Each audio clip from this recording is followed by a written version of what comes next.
Hello everyone, আজকে আমরা ফিজিক্সের একটা শর্ট সাজেশন নিয়ে এসেছি এবং কিছু ইজি এবং ইম্পর্ট্যান্ট টপিক তোমাদের জন্য সিলেক্ট করে দিব এবং তোমরা কোন কোন চ্যাপ্টার পড়া উচিত সেটা আমরা আজকে বলে দিব। একটা প্রপার গাইডলাইন দিব। যারা অনেক দুর্বল স্টুডেন্ট এবং যারা কিছুই পারো না বা অল্প পরে ভালো রেজাল্ট করতে পারো তাদের জন্য আমরা একটা টপিক ওয়াইজ শর্ট সাজেশন নিয়ে এসেছি। প্রথমে আমরা আলোচনা করব পদার্থবিজ্ঞান ফার্স্ট পেপার নিয়ে। এখানে সেকেন্ড অধ্যায় ভেক্টর, এই ভেক্টর অধ্যায় নিয়ে অনেকের ভয় আছে, তো যারা ফার্স্ট ইয়ারে একটুখানি পড়েছ তারা ভেক্টর অধ্যায়টা স্কিপ না করে একটু পড়ে যেতে পারো। ভেক্টর অধ্যায়ের সবচেয়ে ব্লকবাস্টার ইম্পর্টেন্ট টপিক হচ্ছে নদী নৌকা। এখানে আমরা এ দিয়ে বুঝাবো সবচেয়ে ইম্পর্টেন্ট অঙ্কগুলো, যেগুলো পরীক্ষা আসবেই সেগুলো আমরা এ দিয়ে ডিনোট করে দিব। তো এখন আমরা জানি নদী নৌকার অল্প কিছু যদি সূত্র জানো তাহলে অধিকাংশ অঙ্কই তুমি সলভ করতে পারবে। তো দেখো বিগত বছরগুলোতে নদী নৌকা সাঁতারুর অঙ্কগুলো কী পরিমাণ এসেছে। বিগত বছর বোর্ড প্রশ্নগুলো দেখো অনেকবার এসেছে এবং বিভিন্ন কলেজেও এটা প্রশ্নটা সব সময় আসে, এত ইম্পর্ট্যান্ট। এবং এখানে কোন কোন নদী নৌকার অঙ্কগুলো করবে এবং কোনগুলো সবচেয়ে বেশি ইম্পর্ট্যান্ট সেগুলোর পাশে বোর্ড লেখা আছে। তুমি তোমার যে কোনো একটা গাইড বই খুললে তুমি সেই বোর্ড অনুযায়ী এই অঙ্কগুলো খুঁজে পাবে এবং সেখান থেকে নিজে নিজে প্র্যাকটিস করতে পারবে। তো দেখো এখানে নদী নৌকার বেশ কিছু অঙ্ক দেওয়া আছে, যেগুলো এখানে আমি ব্যক্তিগতভাবে মনে করি নদী নৌকার অন্তত পক্ষে যে কটা 23 সালে এসেছে 22 সালে এসেছে সেই অঙ্কগুলো একটু করা উচিত তোমাদের। এখানে সুন্দর মতন টপিক ওয়াইজ সাজানো আছে, দেখতে পাচ্ছ সুন্দর মতন সব টপিক ওয়াইজ আমরা নদী নৌকার অঙ্কগুলো সাজিয়ে দিয়েছি। তুমি এখান থেকে প্র্যাকটিস করবে, বেশি না অল্প কয়েকটা 11টা অঙ্ক আছে, তুমি 4-5টা করলেই ইনশাল্লাহ বাকিগুলো পারবে। এরপরে সবচেয়ে ব্লকবাস্টার ইম্পর্টেন্ট টপিক হচ্ছে আপেক্ষিক বেগ, অর্থাৎ বৃষ্টি ছাতার টপিক। বৃষ্টি ছাতার টপিক থেকে প্রশ্ন আসে এবং তোমরা যদি বেশি প্র্যাকটিস করতে না চাও অন্তত আমাদের এখানে যে কটা প্রশ্ন দেওয়া আছে সেগুলো প্র্যাকটিস করবে। যে গাড়ির সামনের কাজ ভিজবে কি না, শান্ত বাতাসের অঙ্কটা আছে, সেলিম ও মুরাদের অঙ্কটা আছে, এগুলি রিসেন্ট 23 সাল 22 সালে অঙ্কগুলো এসেছে। তো এই টপিকগুলো থেকে তোমরা অঙ্কগুলো করার চেষ্টা করবে, ইনশাল্লাহ দেখবে এখান থেকে তোমরা মোটামুটি কমন পেয়ে যাবে। এরপরে হচ্ছে ছোটোখাটো টপিক আছে, যে লম্বাংশ, দিক, কোসাইন, উপাংশে বিভাজিতকরণ, এই টপিকগুলো যাদের হচ্ছে টার্গেট চ্যাপ্টার তারা প্র্যাকটিস করতে পারো। এরপরে হচ্ছে যারা ভেক্টর অধ্যায়টা একদমই দিতে চাও না বা দিবে না বা ডিসাইড করে রেখেছো যে এটা থেকে বাদ দিয়ে দিব, তাহলে তাদের জন্য আমার রিকোয়েস্ট যে স্কেলার গুণন আর একটু পরে দেখবো একটা ভেক্টর গুণন, এই টপিক থেকে প্রশ্ন আসেই। এবং যারা কিছুই পারো না তারা এই চ্যাপ্টারটা স্কিপ করলেও অন্তত এই টপিকগুলো একটু পড়ে যাবে, কারণ এই টপিকগুলো অত্যন্ত অত্যন্ত অত্যন্ত সহজ। তো এখানে আমরা যে কটা অঙ্ক ডিসাইড করে দিয়েছি, তো তুমি এখান থেকে এই কটা অঙ্ক তুমি করলে হবে। আর যদি একান্তই খুব কম সময় থাকে তাহলে 23 এবং 22 সালের অঙ্ক যদি তুমি করো তাহলে মোটামুটি তুমি বুঝে যাবে যে কী ধরনের অঙ্ক আসে। স্কেলার গুণন, ভেক্টর গুণনের এই অঙ্কগুলো আছে। এরপরে আমরা আসি ভেক্টর গুণন। ওইটার মতন ভেক্টর গুণন এবং স্কেলার গুণন দুইটা অত্যন্ত সহজ টপিক, যদি একটু প্র্যাকটিস করো চেষ্টা করো তাহলে এখান থেকে কমন পেয়ে যাবে। এটাও খুব ব্লকবাস্টার ইম্পর্ট্যান্ট টপিক। তো এখান থেকে যেগুলো হচ্ছে গুরুত্বপূর্ণ অঙ্ক এই অঙ্কগুলো তোমরা করার চেষ্টা করবে, ইনশাআল্লাহ দেখবে ভেক্টর অধ্যায়টা মোটামুটি তোমাদের কভার হয়ে যাবে। এরপরে আমরা আসবো যে অনেকেই যেটা পারে না সেটা হচ্ছে গ্রেডিয়েন্ট ডাইভারজেন্স কার্ল টপিকটা। তো এটা আসলে বুঝলে অত্যন্ত সহজ। তো গ্রেডিয়েন্ট ডাইভারজেন্স কার্ল থেকে আসে কি ঘূর্ণয়নশীল কিনা, বা হচ্ছে গ্রেডিয়েন্ট বের করো, বা সলিনয়েডাল কিনা, বা অঘূর্ণয়নশীল কিনা, বা সংরক্ষণশীল কিনা, এই 4টা অঙ্কই ঘুরিয়ে পেঁচিয়ে বিভিন্ন টপিকে আসে। তো তুমি যদি এগুলি একটু প্র্যাকটিস করো তাহলে তুমি পেরে যাবা যে এখান থেকে ভেক্টর থেকে কী কী কোয়েশ্চেন আসে সেগুলো তুমি সহজেই অ্যান্সার করতে পারবে। এরপরে আমরা আলোচনা করব নিউটনীয় বলবিদ্যা নিয়ে। এটা হচ্ছে যারা নিউটনীয় বলবিদ্যা হচ্ছে খুব ভালো পারো তারা টার্গেটে রাখবা, আর যারা নিউটনীয় বলবিদ্যা খুব ভালো করে পারো না তারা হচ্ছে নিউটনীয় বলবিদ্যা স্কিপ করার চেষ্টা করবা। কিন্তু তারপরেও যদি তোমরা অত্যন্ত দুর্বল স্টুডেন্ট হও এবং মনে হয় যে কিছু কিছু টপিক অন্তত পড়া উচিত, তাহলে আমি কিছু সহজ টপিকের নাম বলে দিবে, একবারে সব চ্যাপ্টার টান বাদ না দিয়ে কিছু কিছু টপিক তোমরা পড়তে পারো। যেমন আমাদের এখানে নিউটনের গতিসূত্র থেকে অঙ্ক আসে, 2021 সালে অঙ্কটা এসেছিল। তারপর ভরবেগের নিত্যতা সূত্র, ঘর্ষণ ও ঘর্ষণ বল, এগুলো থেকে অঙ্ক আসে। তো এখানে দেখো কৌণিক ভরবেগ রিলেটেড কিছু অঙ্ক আছে এবং এই সূত্রগুলো সহজ এবং অল্প কিছু সূত্র এবং অল্প কিছু যেহেতু সহজ সূত্র দিয়ে এবং ইজির মধ্যে ইম্পর্টেন্ট টপিক। তাই আমি ব্যক্তিগতভাবে মনে করি যে যেহেতু টপিকগুলো ইজি, তাহলে তোমরা একটু ট্রাই করতে পারো, যে কটা অঙ্ক পারো এখান থেকে করবা। এখানে পাশে বোর্ড লিখে দেওয়া আছে, তোমরা যে কোনো গাইড বই বা হচ্ছে টেস্ট পেপার খুললে তোমরা এই প্রশ্নের অ্যান্সারগুলো পাবা। তো সেখান থেকে তোমরা প্র্যাকটিস করবা। দেখো এখানে প্রায় 9টার মতন প্রশ্ন আছে। এখান থেকে তুমি তোমার ইচ্ছা মতন প্রথম 2-3টা করার পরেই তারপর তোমার হচ্ছে বাকিগুলো দেখবে তুমি এমনিই পারবা। এরপর হচ্ছে সবচেয়ে ইম্পর্টেন্ট, একান্তইভাবে যদি কেউ পড়তে না চাও তাহলে অন্তত এই টপিকগুলো একটু দেখে যাবে। সেটা হচ্ছে কি, জড়তার ভ্রামক, চক্রগতির ব্যাসার্ধ, ঘূর্ণয়ন গতিশক্তি। এই টপিক থেকে প্রশ্ন আসেই, ইজি এবং ইম্পর্টেন্ট। অনেকে বলে এখানে অনেক ধরনের সূত্র, এখানে অনেক ধরনের সূত্র আছে, বাট তোমাদের পরীক্ষায় যেই কটা টাইপের অঙ্ক আসে সেই সূত্রগুলি তোমাদেরকে জানলে হবে। সাধারণত 5-6টা সূত্র জানলেই তুমি এই অল্প কয়েকটা সূত্র জানলেই তুমি এই টপিকের অধিকাংশ প্রশ্নে অ্যান্সার করতে পারবে। তাই আমার ব্যক্তিগত অভিমত যে অল্প কিছু সূত্র আছে এবং সহজ সূত্র, অত্যন্ত বেশ কয়েকবার প্র্যাকটিস করলে তুমি এই চ্যাপ্টারের এই টপিকের প্রশ্নগুলো খুব সহজেই ধরতে পারবে। তাই এই টপিকটা তোমরা কেউ স্কিপ করবে না। তারপর আরেকটা একেবারে সহজ টপিক, সেটা হচ্ছে কেন্দ্রমুখী ত্বরণ, কেন্দ্রবিমুখী বল, এই ধরনের টপিকের প্রশ্ন আসে। তুমি এখান থেকে একটু ট্রাই করতে পারো, ঠিক আছে? অল্প কিছু প্রশ্ন আছে, তো এই প্রশ্নগুলো একটু সলভ করবে, কয়েকটা সলভ করলে তুমি দেখবে বাকিগুলো তুমি পারো। এরপরে যারা কিছুই পারো না বা যারা কিছুই বুঝো না বা এই চ্যাপ্টারটা সম্পূর্ণ স্কিপ করবা, তাদেরকে বলবো অন্তত একটা টপিক এই চ্যাপ্টার থেকে পড়ে যাবে। সেটা হচ্ছে কি, রাস্তার ব্যাংকিং কোণ। এখান থেকে প্রশ্ন আসে, বিগত বছরের প্রশ্ন দেখবা যে অধিকাংশ প্রশ্নই রাস্তার ব্যাংকিং কোণ থেকে আসছে। নিউটনের বলবিদ্যা অধ্যায়টা অনেক অনেক অনেক কঠিন, বাট তারপরও রাস্তার ব্যাংকিং কোণের অঙ্কের টপিকটা অত্যন্ত সহজ। যারা এই অধ্যায়টা বাদ দিলেও অন্তত এই টপিকটা একটু ট্রাই করবে এবং এই টপিকের প্রত্যেকটা প্রশ্ন চেষ্টা করবে সলভ করার জন্য। আর যদি বেশি সময় না থাকে তাহলে অল্প কিছু প্রশ্ন হলেও সলভ করবে। এখানে গুরুত্বপূর্ণ প্রশ্নগুলো দেওয়া আছে। দেখো কতবার বোর্ডে এসেছে এই টপিকগুলো থেকে, এবং বিভিন্ন কলেজে প্রতিবার এই প্রশ্নগুলো দেয়। দেখো এতবার বোর্ডে এসেছে, খুবই খুবই ইম্পর্টেন্ট প্রশ্ন। তাই আমার ব্যক্তিগত অভিমত, রাস্তার ব্যাংকিং কোণ কেউ মিস করে যাবে না, অবশ্যই এটা পড়ে যাবা। এখানে যে কটা অঙ্ক দেওয়া আছে তুমি সেই কটা অঙ্ক করে যাবা। তারপর হচ্ছে আরও কিছু টপিক আছে, যেমন টর্ক, ঘূর্ণয়ন, জড়তা, কণিক ত্বরণ। যাদের হচ্ছে এটা টার্গেট চ্যাপ্টার তারা এটা পড়তে পারে। সংঘর্ষ এসএসসিতে পড়ে এসেছো, সেই সূত্রগুলো দিয়েই অধিকাংশ অঙ্কই হয়ে যাওয়ার কথা, সেগুলো পড়লে ইনশাল্লাহ হয়ে যাবে। এরপর আসি পঞ্চম অধ্যায়, কাজ, ক্ষমতা, শক্তি। এই চ্যাপ্টারটাতে একটু কঠিন, অনেকে পারে না, কিন্তু যদি তোমরা একান্তই না পারো অন্তত কোয়ার অঙ্কগুলো করে যাবে। তো এই চ্যাপ্টারের মূলত অঙ্ক আসে কাজ থেকে, যেমন স্প্রিংয়ের কাজ।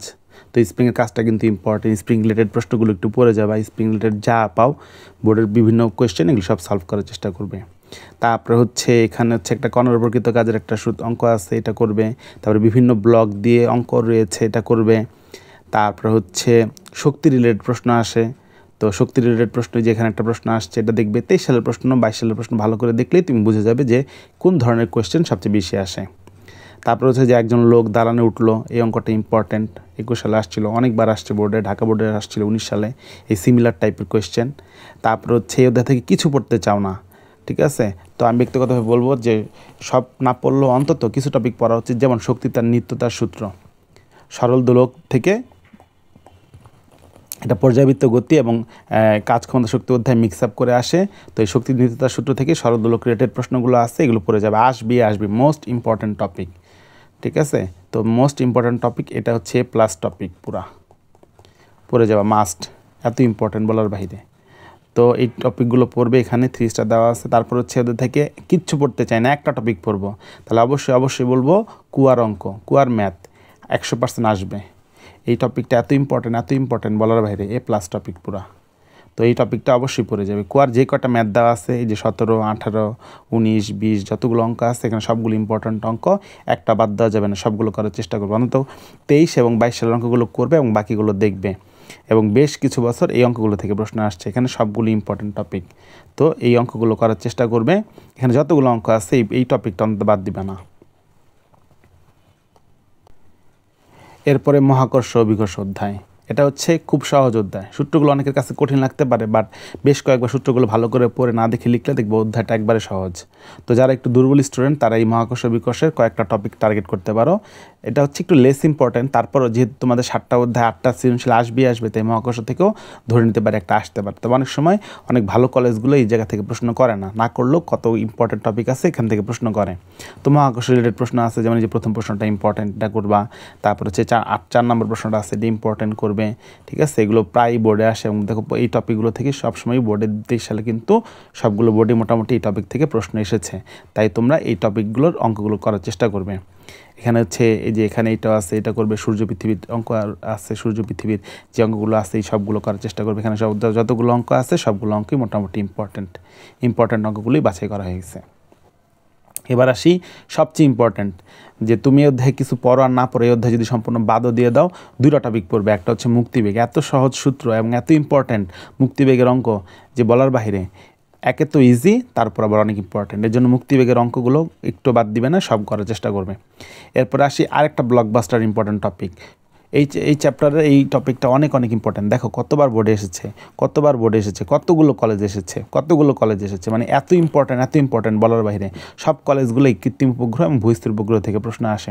সূত্রটা একটু কঠিন, তো সূত্রগুলো তুমি কয়েকবার যদি লিখে করো তাহলে দেখবে যে সূত্রটা একবার মাথার মধ্যে গেঁথে গিয়েছে। তাই এই টপিক বাদ দিয়ে যাবেই না। এই চ্যাপ্টারের দুটো টপিক, একটা হচ্ছে মুক্তিবেগ, একটা হচ্ছে কৃত্রিম উপগ্রহ বা এই ভূস্থির উপগ্রহের এই প্রশ্নগুলো যতগুলো আছে সবগুলো ইম্পর্ট্যান্ট প্রশ্ন। এরপরে আসি আমরা সপ্তম অধ্যায়, 7 নম্বর অধ্যায়, পদার্থের গাঠনিক ধর্ম। যারা অনেক দুর্বল বা সবল যাই হোক না কেন, এই চ্যাপ্টারটা এত ইজি এবং খুব অল্প টপিক থেকে প্রশ্ন আসে। এটা তোমাদের টার্গেট চ্যাপ্টার হিসেবে গণ্য করবে এবং সূত্রগুলোও কম এবং টপিকও কম, সহজ। তো এখানে যে কটা টপিক আছে সবগুলো টপিকে পড়বে। যেমন বিকৃতি ও পীড়ন, এই টপিকটা হচ্ছে A+। এখানে যতগুলো অঙ্ক আছে একটা অঙ্ক বাদ দিবে না, সবগুলো করার চেষ্টা করবে। এখান থেকে বিকৃতি ও পীড়ন থেকে অঙ্ক আসে। তারপরে আসি স্থিতিস্থাপক গুণাঙ্ক, এতবার এসেছে দেখতেই পারতেছো যে বোর্ডে বিভিন্ন কলেজে কতবার প্রশ্নটা এসেছে, বলার বাহিরে, এত ইম্পর্ট্যান্ট। তাই স্থিতিস্থাপক গুণাঙ্কের অঙ্কগুলো করবে। যেই কটা অঙ্ক দেওয়া আছে এই কটা অঙ্ক অবশ্যই করে যাবে, এত ইম্পর্ট্যান্ট। তারপর হচ্ছে আরেকটা ইম্পর্ট্যান্ট টপিক, দেখো স্থিতি শক্তি ও কৃতকাজ দিয়ে অঙ্ক এই অধ্যায়ের, এবং এগুলো দেখছো কতবার করে বোর্ডে এসেছে এবং কতবার করে বিভিন্ন কলেজে এসেছে, এত ইম্পর্ট্যান্ট। এই টপিকটাও পড়ে যাবে। তারপর আচ্ছা একবারে ইজি বিজি টপিক, মানে একবারে সহজ এবং গুরুত্বপূর্ণ টপিক, সেটা হচ্ছে পয়সনের অনুপাত।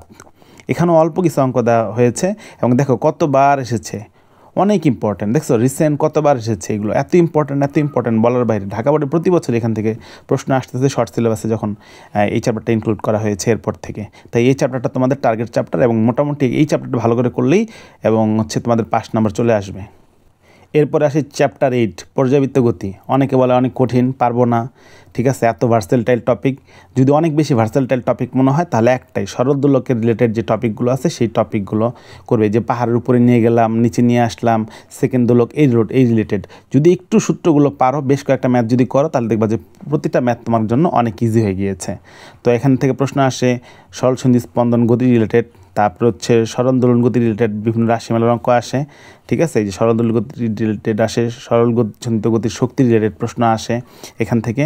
তো এই টপিক থেকে যদি এই অধ্যায় থেকে তুমি যদি একটা টপিক চুজ করতে বলো তাহলে বলবো সরল দোলক। এবং দেখতে পাচ্ছ যে রিসেন্ট বোর্ডগুলোতে সবাই এই জায়গা থেকে প্রশ্ন করেছে এবং বিভিন্ন কলেজে এতবার এসেছে বলার বাইরে। এই দেখো একটা অঙ্ক এত ইম্পর্ট্যান্ট বলার বাইরে। তো এখানে যতগুলো অঙ্কই আছে সরল দোলকে সবগুলি করার চেষ্টা করবে। সরল দোলক রিলেটেড যতগুলো অঙ্ক পাবে এই টাইপের সবগুলো করার চেষ্টা করবে। তারপরে হচ্ছে যে এখানে একটা অঙ্ক আছে সরল দোলকের, তারপর পেন্ডুলামের আরেকটা অঙ্ক আছে। তো যেই কটা অঙ্ক দেওয়া আছে দেখছে এত ইম্পর্ট্যান্ট, সবগুলো রিসেন্ট বোর্ডে এসেছে। তো এই চ্যাপ্টারের এই অঙ্কগুলো না করে পরীক্ষার হলে কেউ যাবে না। সবাই রিকোয়েস্ট তোমাদের যে এই টপিকটা অবশ্যই করে যাবে সরল দোলক রিলেটেড, এবং এখান থেকে প্রশ্ন কমন পাবে। এবং প্রত্যেকটা রিসেন্ট বোর্ডে এই কোয়েশ্চেনগুলো এসেছে এবং আসতেই থাকবে, এবং বিভিন্ন কলেজের টেস্ট পরীক্ষায়ও এই প্রশ্ন দেবে। দেখো এটা একটা 3 স্টার প্রশ্ন, ঠিক আছে। তারপর হচ্ছে এই যে এখানে কিছু 3 স্টার প্রশ্ন আছে, দেখো 24 নাম্বার 25 নাম্বার, এগুলোর অ্যান্সার কোথায় পাবো? এগুলো রিসেন্ট বোর্ডের কোয়েশ্চেন। তুমি যদি একটুখানি তোমাদের গাইড বই খোলো তাহলে এই প্রশ্নগুলো সেখান থেকেই পেয়ে যাবে, বা টেস্ট পেপার খুলে সেখান থেকে পেয়ে যাবে। তারপরে স্প্রিংয়ের দোলন গতি এই রিলেটেড প্রশ্ন আসছে, তো এখান থেকে তুমি 1-2টা অঙ্ক করতে পারো যেগুলো বোর্ডে আসছে। 22 সালে যে প্রশ্নগুলো আসছে বোর্ডে 22-21, সেগুলো তুমি একটু সলভ করতে পারো, বেশি দরকার নেই, অল্প কিছু করলেই হবে, তাহলে ইনশাল্লাহ মোটামুটি কমন পেয়ে যাবে। এরপরে আসি চ্যাপ্টার 10, আদর্শ গ্যাস। অনেকে বাদ দিয়ে যায়, আমি বলবো কষ্ট করে হলেও এই চ্যাপ্টারটা পড়ো। যদি এই চ্যাপ্টারটা পড়ো, এত বড় চ্যাপ্টার পড়তে ইচ্ছা করতেছে না, 2টা টপিক পড়ো, 2টা টপিক থেকে 2টা সিকিউ আসার একটা চান্স আছে। বেশ কিছু বোর্ডে দেখা গিয়েছে যে এই চ্যাপ্টার থেকে 2টা প্রশ্ন করেছে। তো যারা অনেক দুর্বল স্টুডেন্ট বলতেছে যে শর্ট সময় আমি পারবো না, কিছু হচ্ছে না, তাই আমি তাদেরকে বলবো যে অন্তত আদর্শ গ্যাস, পদার্থের গাঠনিক ধর্ম, এই 2টা অধ্যায় টার্গেট করো। এবং চ্যাপ্টার সহজ টপিক, একটু চেষ্টা করলে, কঠিন লাগলেও, যদি অঙ্ক কঠিনও লাগে তারপরেও তোমরা চেষ্টা করবে যে এই চ্যাপ্টার থেকে অঙ্কগুলো অন্তত করার জন্য। তো প্রথমেই যে টপিকের অঙ্ক আসে সেটা হচ্ছে আদর্শ গ্যাস রিলেটেড। কী অঙ্ক আসে? যে P1 V1 = P2 V2, এই রিলেটেড কোয়েশ্চেনটা আসে।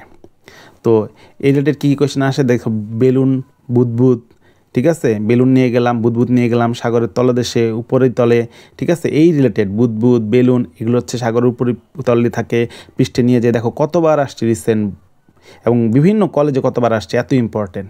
তো এই রিলেটেড যে বেলুন বুদবুদ সাগরের তলদেশে নিয়ে গেলাম, উপরের তলে নিয়ে গেলাম, ঠিক আছে, এই রিলেটেড যতগুলো কোয়েশ্চেন আছে মাস্ট তোমরা একটু পড়ে যাবে, একটা অঙ্ক মিস করবা না। এখানে কিছু কিছু অঙ্ক 3 স্টার দেওয়া আছে, এগুলো একবারে ফরজ করে যেতেই হবে, এত ইম্পর্টেন্ট প্রশ্ন বলার বাইরে। এ দেখো এখানে একটা কোয়েশ্চেন আছে 10 নম্বর কোয়েশ্চেনটা, এটাও ইম্পর্টেন্ট, এই টপিক থেকে আসে। তারপর হচ্ছে 7 নম্বর কোয়েশ্চেন, এই টপিকটা ইম্পর্টেন্ট, এই টপিক থেকে অবশ্যই আসবে, দাঁতে দাঁত চেপে হলো এই টপিকের অঙ্কগুলো অবশ্যই করে যাবে।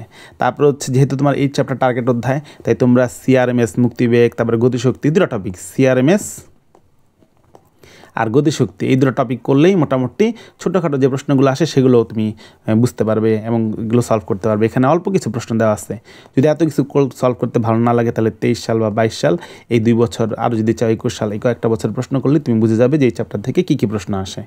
দেখো এই যে সেম টু সেম।